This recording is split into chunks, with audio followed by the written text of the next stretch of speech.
मैंने सिस्टम अंदर से देखा है, मैं समझता हूं सिस्टम को, इसलिए मोदी जी मुझसे डरते हैं। कोई नहीं छुप सकता मुझसे। रामविलास पासवान के भाई पशुपतिनाथ पारस को दूध में पड़ी मक्खी की तरह एनडीए गठबंधन मोदी सरकार के ने निकाल दिया। आज पशुपति कुमार पारस ने इस्तीफा दे दिया। सोचिए किस तरह से पहले एनडीए गठबंधन में उनको लाया गया।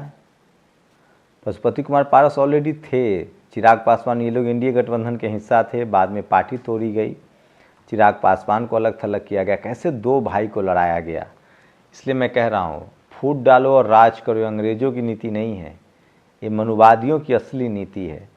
आज चाचा भतीजा को लड़ा दिया गया। पहले चाचा का इस्तेमाल किया गया भतीजा को कमज़ोर करने के लिए, और अब भतीजे का इस्तेमाल किया गया चाचा को कमज़ोर करने, लेकिन ये लोग खुद इसके लिए जिम्मेदार हैं।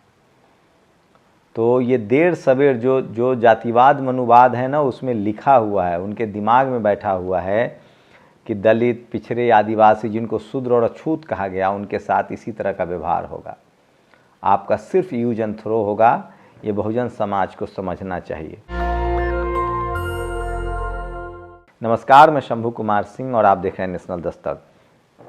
कोई टीवी अखबार नहीं दिखाएगा। पशुपति कुमार पारस, पहले चिराग पासवान को अलग थलग किया गया, उसके बाद जब देखा गया कि चिराग पासवान से ज़्यादा फायदा है तो पशुपति कुमार पारस को दूध में पड़ी मक्खी की तरह निकाल दिया गया है।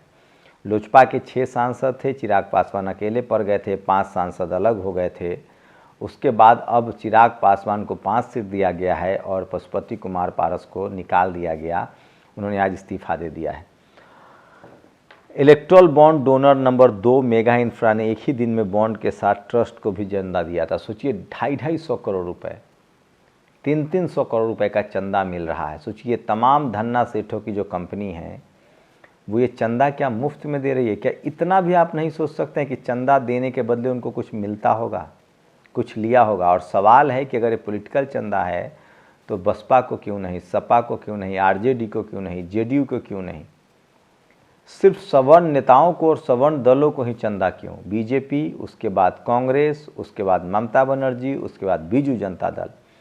मैं इसलिए बार बार कहता हूँ, इस देश में जो जातिवादी हैं, जो मनुवादी हैं, वो आपको चपरासी नहीं बनने देना चाहते हैं और आपको लगता है आपको वो चीफ मिनिस्टर बनने देंगे, चीफ जस्टिस बनने देंगे। ये भारत जाति प्रधान देश है, कृषि प्रधान देश नहीं है।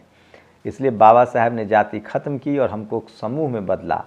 SC ST OBC किसान अल्पसंख्यक कहा है। अब भी आप नहीं जागरूक हुए 21वीं सदी में तो आपकी किस्मत आप खुद लिख रहे हैं और उसमें आपको मजदूर, लाचार और बेबस बनना है। पशुपति कुमार पारस ने मोदी मंत्रिमंडल से दिया इस्तीफा, बोले हमारे साथ नाइंसाफ़ी हुई है।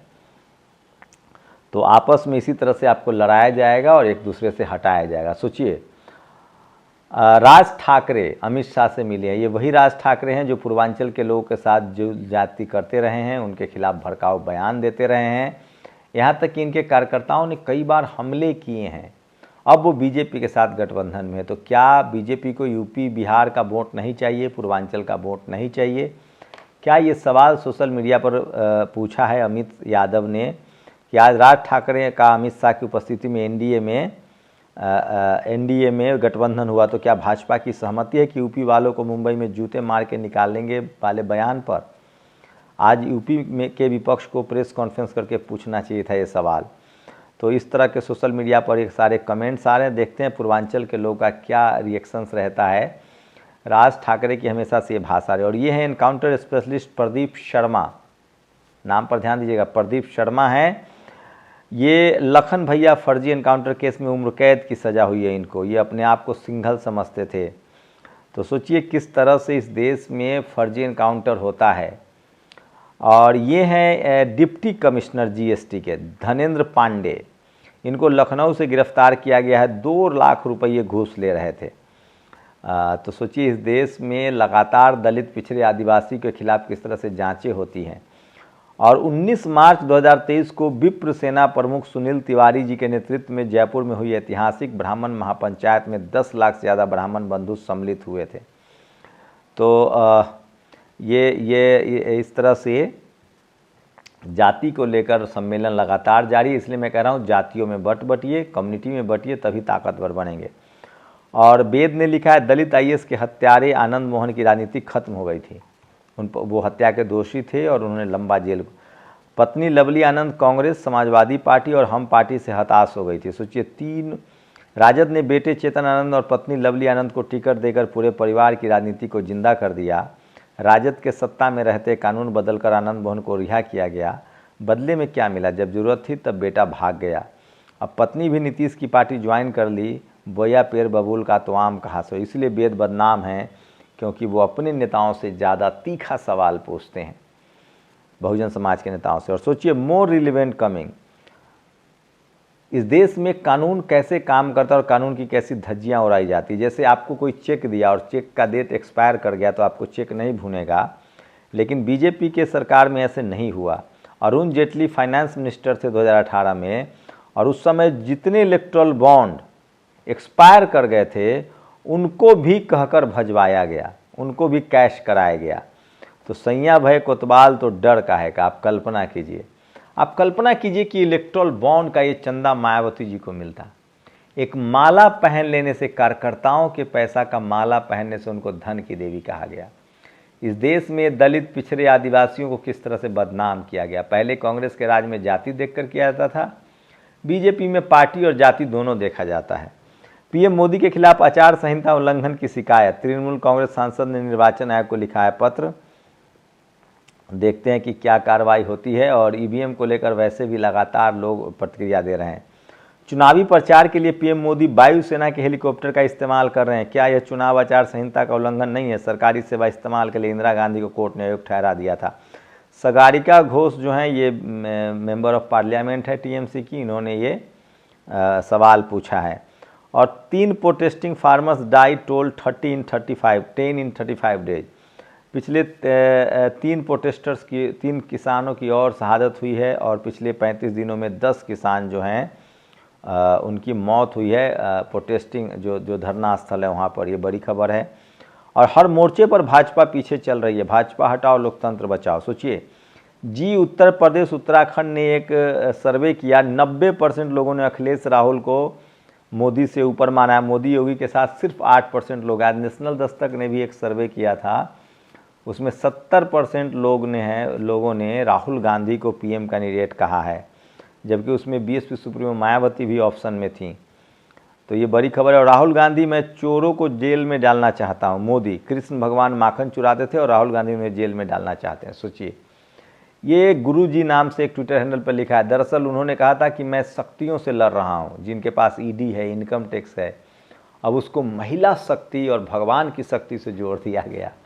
इसलिए तंज है। राहुल गांधी अगर कहें कि मैं चोरों को जेल में डालना चाहता हूं, तो मोदी जी कहेंगे कि कृष्ण भगवान माखन चुराते थे, राहुल गांधी उन्हें जेल में डालना चाहते हैं।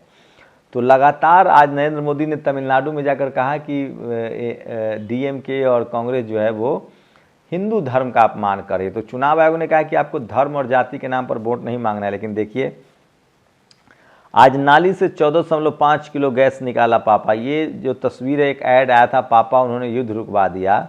इसको लेकर सबसे ज़्यादा सोशल मीडिया पर ट्रोलिंग होती है, ट्रोल होता है। और मैं पार्टी और मेरे साथ नाइंसाफ़ी, इसलिए मैं केंद्रीय मंत्री पद से इस्तीफा दे रहा हूँ। तो पशुपति कुमार पारस, जो बहुत ही सज्जन व्यक्ति हैं, किस तरह से उनको अब दूध में पड़ी मक्खी की तरह निकाल दिया गया है। बहुजन नेताओं के लिए बड़ी सीख है। चंदा दिया है तो शर्माना क्यों? सोचिए, अब जितनी कंपनियां हैं धन्ना सेठों की, वो चाहती कि उसका नाम ना आए। चंदा दिया है तो शर्माना क्यों? जब दिल खोल के दिया है, छुपाते क्यों? ईडी या इनकम टैक्स से डर कर दिया है तो बोलिए। बिजनेसमैन की जमात तो धर्मशाला में 500 रुपये का पंखा लगवाती है तो उस पर लाल पेंट से अपना नाम लिखवाती है। किसी के कहने पर नाहक सुप्रीम कोर्ट चले गए बेइज्जती कराने। प्रशांत टंडन ने यह ट्वीट किया है जो सोशल मीडिया पर वायरल है। और सोचिए, राहुल गांधी कह रहे हैं कि हिंदू धर्म में शक्ति शब्द होती है, हम शक्ति से लड़ रहे हैं।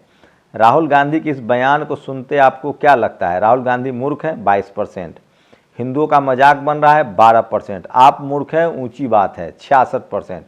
हर्षवर्धन त्रिपाठी नाम के इस पत्रकार को 66% लोगों ने मूर्ख कहा है कि आपकी समझ से बाहर की बात है। हर्षवर्धन त्रिपाठी प्रवक्ता, सीनियर पत्रकार के रूप में तमाम चैनलों पर बीजेपी के लिए बैटिंग करते हैं। और मैं सिस्टम को समझता हूं, इसलिए नरेंद्र मोदी मुझसे डरते हैं। राहुल गांधी, ये वीडियो सोशल मीडिया पर सबसे ज़्यादा वायरल हो रहा है। कम से कम राहुल गांधी के पिता प्रधानमंत्री रहे हैं 5 साल, दादी, मान लीजिए दादी के समय वो छोटा होंगे, लेकिन प्रधानमंत्री का दौर तो देखा है और 10 साल मनमोहन सिंह का भी दौर उन्होंने देखा है। तो ये वीडियो जो मोन्टाज में सुनाया था, ये वीडियो एक बार फिर से सुनिए। मैंने सिस्टम अंदर से देखा है, मैं समझता हूं सिस्टम को, इसलिए मोदी जी मुझसे डरते हैं। सब कुछ देखा है मैंने, सब समझता हूं। मैं अंदर बैठता था उसमें, सालों में अंदर बैठा हूं। कोई नहीं छुप सकता मुझसे और मुझे दबा भी नहीं सकते हैं। और ये वीडियो सबसे ज़्यादा आज वायरल हो रहा है कि किस तरह से राहुल गांधी ने बिल्कुल तय कर लिया है कि सोशल जस्टिस के मुद्दे पर अब आगे बढ़ना है। और आदर्श आचार संहिता पूरे देश में ही लागू। पुणे के 2 एक्टिविस्ट ने चुनाव आयोग को लीगल नोटिस भेजा है। नोटिस में कहा सरकारी और सरकारी जगहों से पीएम मोदी की तस्वीरें हटाई जाए। तो ये आज की तमाम बड़ी खबरें हैं जो सोशल मीडिया पर वायरल है, और इसलिए मैं कह रहा हूँ सोशल मीडिया ही सच्चा मीडिया है, सोशल मीडिया ही बहुजन मीडिया है। ये वो खबरें हैं जो टीवी अखबार आपसे छुपाता है। और ये स्टेट बैंक ऑफ इंडिया के चेयरमैन दिनेश कुमार खारा है, मैंने एक वीडियो भी डाला है। 2022 में ही रिटायर हो चुके थे, पर सरकार की आंखों के तारा हैं, सो नौकरी में एक्सटेंशन पा गए। इन्होंने अडानी के खिलाफ 28,000 करोड़ के बैंक कर्ज पर एक ऐसा बयान जारी किया था जिसके शेयर बाजार में अडानी के शेयर डूबने से उबर गए थे। बाकी आप खुद समझदार। तो सोचिए, मोदी जी की सरकार में रिटायर लोगों का बड़ा बोलबाला है। एक तो मिश्रा थे, संजय मिश्रा, ईडी प्रमुख, उनको तो हटाया ही नहीं जा रहा था। बाद में सुप्रीम कोर्ट का डंडा चला, 3-3 बार एक्सटेंशन। ये एसबीआई वाले भी रिटायर हैं। एक चुनाव आयोग में जो ज्ञानेश कुमार गए हैं वो भी रिटायर हैं।